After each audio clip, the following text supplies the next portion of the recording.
they whisper. এই ধ্বংসস্তূপে প্রতিটি ফাটলে লুকিয়ে আছে এক দীর্ঘশ্বাস। এখানে ভয়েরা কথা বলে, শোনো তোমার ভেতরের নিস্তব্ধতাতেও গল্প মানেই ভয়। নমস্কার বন্ধুরা, আজকের গল্পে আমি সূত্রধার আপনাদের বন্ধু সূর্য। আজকে আপনারা শুনবেন কালজয়ী লেখক তৈলনাথ মুখোপাধ্যায়ের বিখ্যাত চরিত্র ডমরুধর, সেই অদ্ভুত এবং হাস্যরসে ভরা ভোজ, যেখানে অলৌকিক ঘটনার সাথে একটা মজার মেজাজও থাকে। আজকের সিরিজের নাম জটায়ুবাবুর খড়ম, পর্বের নাম মাঝরাতের ভোজ। তাহলে শুরু করা যাক। বীরভূমের বক্রেশ্বরের কাছে এক গণ্ডগ্রাম, নাম তার হাড়িপাড়।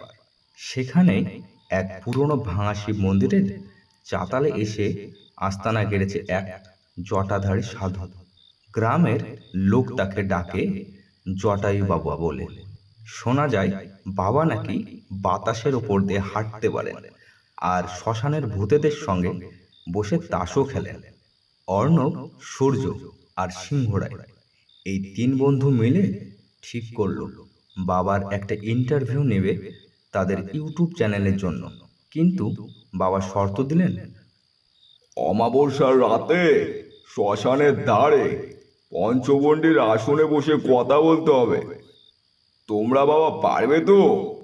রাত তখন গভীর, চারিদিক ঘুটঘুটে অন্ধকার। অর্ণব ক্যামেরা সেট করছে আর সিংহরায় অডিও চেক করছে। হঠাৎ দেখা গেল বনের ভেতর থেকে ধোঁয়া উঠছে। কোনো আগুন নেই, শুধু নীল রঙের ধোঁয়া।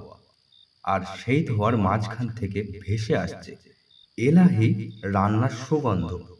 পোলাও, কচি পাঁঠার ঝোল আর খাঁটি গাওয়া ঘিয়ে মোহমোহ করছে চারপাশ।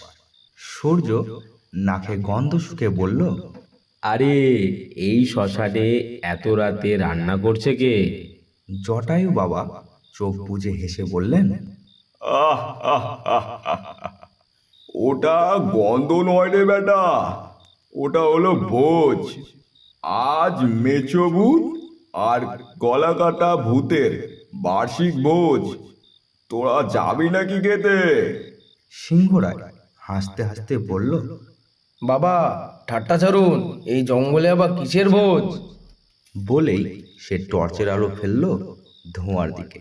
আর যা দেখলো তাতে ক্যামেরার লেন্স হাতেই জমে গেল। দেখলো একটা প্রকাণ্ড বট গাছের নিচে সারি সারি থালা সাজানো, কিন্তু কোনো মানুষই নেই। শুধু একটা থালার সামনে এক একটা আগুনের গোলার মতো চোখ জলজল করছে, আর বাতাসে দিয়ে ভেসে আসছে থালা বাসনের ঝনঝন শব্দ। হঠাৎ একটি বিশাল আকারের ছায়া অর্ণবের দিকে এসে একদম নাক বরাবর হাত বাড়িয়ে দিল। হাতটা যেন মানুষের নয়, শুধু হাড়ের কাঠামো, ওপর চামড়া জড়ানো।